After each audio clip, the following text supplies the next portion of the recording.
Hi friends, welcome to YouTube channel BKT classes पे आपका स्वागत है। आज हम लोग जो ग्रह विज्ञान जितनी भी मेरी बहनें हैं छोटी, उनके लिए ग्रह विज्ञान का क्लास 9 का जो प्रश्न पत्र है वो मैं लेके आया हूँ। और एक जो इसमें के क्वेश्चन है वो आपके स्कूल में अभी आप लोग क्लास 9 में, उसके बाद एनुअली, उसके बाद जब बोर्ड का आएगा तो इसी प्रकार के कैसे क्वेश्चन आते हैं, उसका पैटर्न क्या होता है, उस चीज़ के बारे में आपको भी पता चल जाएगा। ठीक है, चलिए वीडियो को स्टार्ट करते हैं। अगर आपने हमारे चैनल को सब्सक्राइब नहीं किया है तो कर दीजिएगा। ठीक है, इसमें खंड आ में आपके 20 बहुविकल्पी आएंगे, वो इस प्रकार से हैं। रुधिर में वायु की ऑक्सीजन, यहाँ पे ऑक्सीजन है। रुधिर में वायु की ऑक्सीजन सोखने के लिए एक पदार्थ होता है, इसका नाम है लाल रुधिर कणिकाएँ, हीमोग्लोबिन, प्लाज्मा, सफ़ेद रुधिर कणिकाएँ, यानी ये आरबीसी, ये डब्ल्यूबीसी और ये हीमोग्लोबिन। इसमें हीमोग्लोबिन एकदम सही हो जाएगा। और अगर पूछे अगर रक्त का जो लाल रंग होता है वो किसके कारण होता है, वो भी हीमोग्लोबिन के कारण ही होता है। ठीक है, वायु में ऑक्सीजन का भार होता है, वायु में ऑक्सीजन का भार यानी परसेंटेज, इसमें 78% होगा, 20.95 होगा, या 23% या 30%।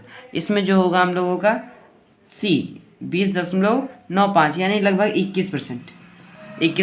ठीक है, चलिए, किसी कार्बनिक वस्तु के जलाने से पैदा होती है, किसी कार्बनिक वस्तु को जलाने से पैदा होती है, तो क्या पैदा होती है, चलिए देखते हैं। तो क्या होगा, देखें, ऑक्सीजन यानी O2 यानी ऑक्सीजन, N मतलब नाइट्रोजन, CO2 यानी कार्बन डाइऑक्साइड, ये सभी तो नहीं निकलेंगी, लेकिन हाँ तीसरे का जो हम लोगों का हो जाएगा वो CO2, क्योंकि कार्बन का C ऑक्सीजन से क्रिया करेगा O2 यानी CO2 बना लेगा, बी एकदम सही हो जाएगा।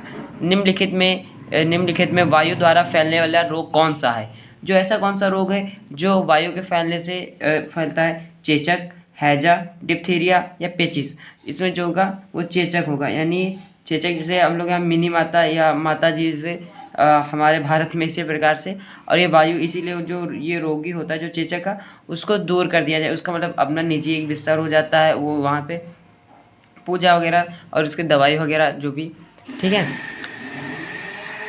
हम लोगों का 5वां क्वेश्चन है, चेचक का रोग होता है, चेचक रोग किसके कारण होता है, जीवाणुओं के द्वारा, वायु के भौतिक गुणों द्वारा, विषाणुओं द्वारा, किसी के द्वारा नहीं, किसी के द्वारा तो नहीं ही होगा क्योंकि ये रोग है किसी न किसी तरीके से होता ही होगा। बैक्टीरिया यानी जीवाणु यानी बैक्टीरिया, विषाणु यानी वायरस, चेचक विषाणुओं द्वारा होता है। ठीक है, यानी वायरस है ये। ठीक है, विषाणु की जगह वायरस भी दे सकता था। अगला क्वेश्चन है आप लोगों का, विश्व स्वास्थ्य संगठन WHO प्रबंध करता है प्रशिक्षण का, माता और शिशुओं का, जनसाधारण की शिक्षा का, निरोग व्यक्तियों का। WHO क्या प्रबंध करता है, WHO हम लोगों का जो हो जाएगा वो क्या करेगा, क्या आपको पता है, अगर पता हो तो कमेंट करिए। ये प्रशिक्षण का कार्य करता है, यानी कि सभी को रोगों के बारे में अवेयरनेस करता है कि अभी जहाँ से महामारी आई तो उसके बारे में सभी को अवेयर करना, ये सभी काम जो WHO करता है। कोई विश्वव्यापी कोई महामारी आ जाए या सभी के स्वास्थ्य का जो यही WHO, इसलिए का नाम स्वास्थ्य संगठन है। इसमें बहुत से सारे देश ज्वाइन हैं। ठीक है, इसका अगला क्वेश्चन हम लोगों का, व्यायाम करने के बाद सोना चाहिए, तुरंत सो जाना चाहिए, व्यायाम करने के बाद काम में लग जाना चाहिए, थोड़ी देर आराम करना चाहिए, उपयोग में से कोई नहीं। व्यायाम करने के बाद सुबह जो लोग व्यायाम करते हैं तो बहुत अच्छा है, नहीं तो करना चाहिए। व्यायाम करने के बाद लोग क्या करते हैं, वो तुरंत सो जाते हैं, व्यायाम सुबह उठे व्यायाम किए फिर सो गए, नहीं, व्यायाम करने के बाद थोड़ा आराम करते हैं फिर अपना दूसरा काम करते हैं, यानी कि बी एकदम राइट हो जाएगा आप लोगों का। मूलभूत आवश्यकता है, मूलभूत आवश्यकता है, भोजन है, इच्छा पूर्ति, नींद, सुंदर वस्तु। अब इसमें भोजन जो हम लोगों का वह मूल है, भोजन, वस्त्र, ठीक है, और आवास। आय का वह भाग जिसका उपयोग आवश्यकताओं की पूर्ति में होता है कहलाता है, आय का वह भाग जिसका उपयोग आवश्यकताओं, उपयोग वस्तुओं की पूर्ति। ठीक है, क्या होता है, जो पैसा हम लोग बचाएंगे उससे कुछ खरीदेंगे नहीं तो वो बचत हो जाएगा। आय यानी जितना हम लोगों के पास पैसा आएगा उसे आय कहेंगे, और जितना खर्च करेंगे वो व्यय हो जाएगा, यानी व्यय, जिसका उपयोग व्यय करेंगे, पैसा खर्चा करेंगे तभी तो कोई उपयोगी वस्तु जो होगी वही तो ला पाएंगे, है ना।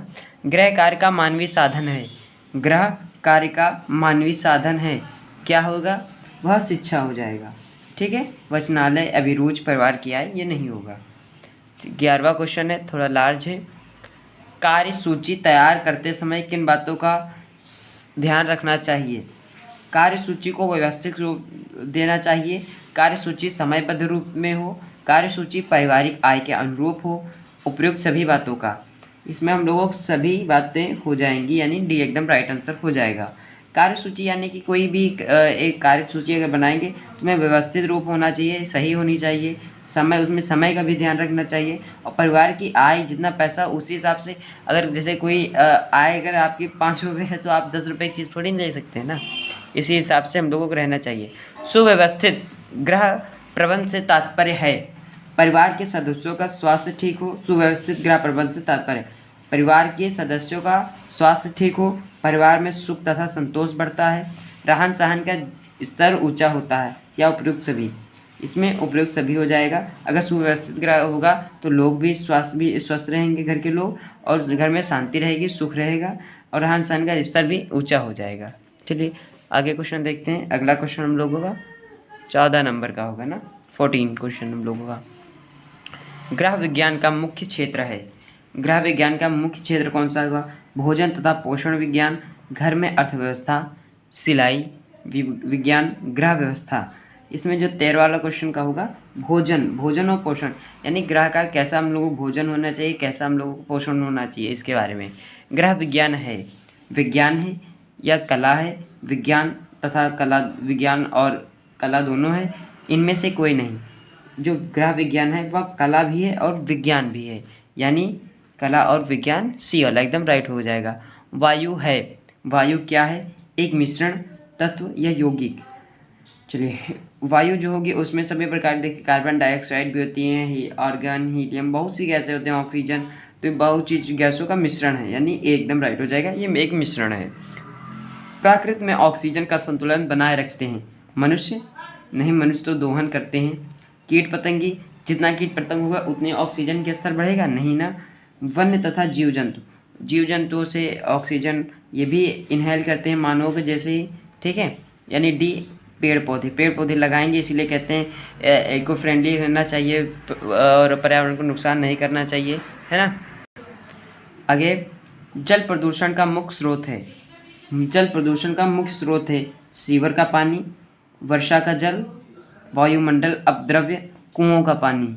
इसमें से सी, बी और डी, ये तीनों जो हैं ये किसी प्रकार से जल प्रदूषण को नहीं फैला रहे हैं। यानी सीवर यानी कि जो नाले वगैरह होते हैं, बड़े बड़े शहरों में ज़्यादातर सीवर लाइनें होती हैं, ये जो पानी है सीवर का पानी, ये बहुत गंदा होता है, घरों के सभी आता है, यानी ये सीवर का पानी जो है जल प्रदूषण को बढ़ाता है। ध्वनि प्रदूषण होता है वाहनों से, लाउड स्पीकर से, वनों से, या सभी से। वाहनों से अगर आप जैसे हॉर्न है तो आप चाहें तो उसको कम कर सकते हैं, वनों से सभी मानवों के हाथ में, लेकिन मानव सुधरे तो लाउड स्पीकर से, सभी से। लाउड स्पीकर इसका एक मुख्य होगा, लाउड स्पीकर ही, बी एकदम राइट हो जाएगा। ज्वर में मनुष्य का ताप हो जाता है। मनुष्य का ताप कितना हो जाता है? 98 फ़ारेनहाइट, 98.4 फ़ारेनहाइट, 98.4 फ़ारेनहाइट से ऊपर 88.4 फ़ारेनहाइट। मनुष्य का ताप जो होता है वो 98.6 के आसपास होता है ना, शायद मैं भी याद नहीं कर पा रहा हूँ, लेकिन 98.4 फ़ारेनहाइट से जब ऊपर जाएगा 100 फ़ारेनहाइट हो सकता है, जिसके बहुत ज़्यादा तेज़ बुखार होगा। ठीक है, तो बी एकदम राइट हो जाएगा। BCG का टीका लगाया जाता है क्षय रोग से बचने के लिए, कर्णफेर से बचने के लिए, काली खांसी के बचने के लिए, रोहिणी से बचने के लिए BCG का क्षय रोग के लिए लगाते हैं। ठीक है, इसका फुल फॉर्म था बैसिलस कालमेट ग्यूरिन, टीके का नाम बैसिलस कालमेट ग्यूरिन। इसका अगले क्वेश्चन जो आपके शॉर्ट और लॉन्ग में आते हैं, अब देख सकते हैं। अति लघु विश्व शासन का क्या है, इसके बारे में डिफाइन करना है। प्राथमिक आवश्यकताएं क्या हैं, योजना अनुसार कार्य करने से क्या होता है, गृह व्यवस्था के 3 पद बताइए, आवश्यकताएं कितने प्रकार की होती हैं, रोशनदानों का संवातन में क्या महत्व है। ये आपके अति लघु थे, अब यहाँ से आपके लघु आ जाएंगे। ठीक है, लघु में संतान के मुख्य साधन और कौन से हैं, और अच्छे से स्वास्थ्य के लिए निद्रा का क्या महत्व है। ठीक है, और गृह व्यवस्था से आप क्या समझती हैं? यानी दीदियों के लिए है, बालिकाएँ जितने भी हैं इसलिए यहाँ पे समझती हैं। और कार्य व्यवस्था से के प्रमुख साधन क्या हैं? पारिवारिक आय के साधन बताइए। अब दीर्घ आएंगे, दीर्घ में अथवा करके इसमें से कोई एक करना रहेगा, ठीक है। 32 से 34 दीर्घ उत्तरी हैं, इसमें से प्रश्न 32 और 33 में विकल्प दिए गए हैं। प्रत्येक प्रश्न के लिए एक ही विकल्प उत्तर देना होगा, ठीक है। इसमें से 32 एक है, यानी कि जो 32 में इसमें 2 हैं हम लोगों के। 32 में अथवा करके ये वाला करिए चाहे ये वाला करें। और इसी प्रकार से 33 में आपको मिलेगा स्वास्थ्य के प्रभावित करने वाले कारक या फिर जन स्वास्थ्य के मार्ग में आने वाली बाधाओं का वर्णन। लेकिन 34 जो है वो कंपलसरी है, आपको करना ही है, ठीक है। वायु अशुद्ध किस प्रकार होती है? अशुद्ध वायु स्वास्थ्य की किस प्रकार प्रभाव डालती है? अशुद्ध वायु जैसे हम लोग अभी चिमनियों लग धुआं है, ईंट भट्टों के जो कारखाने होते हैं वहाँ से उनको अगर धुएँ को ऐसे ही छोड़ दिया जाता है, उसको शुद्ध करके छोड़ना चाहिए। ये सब बहुत सारे कारण हैं और इसका हमारे स्वास्थ्य पे बहुत ज़्यादा दमा, अस्थमा और बहुत सारी त्वचा के जो रोग हो जाते हैं। आई होप आप लोगों को वीडियो पसंद आई होगी। अगर वीडियो पसंद आई हो तो वीडियो को लाइक कर दीजिएगा, चैनल को सब्सक्राइब कर दीजिएगा। मिलते हैं नेक्स्ट वीडियो में, तब तक के लिए जय हिंद, जय भारत।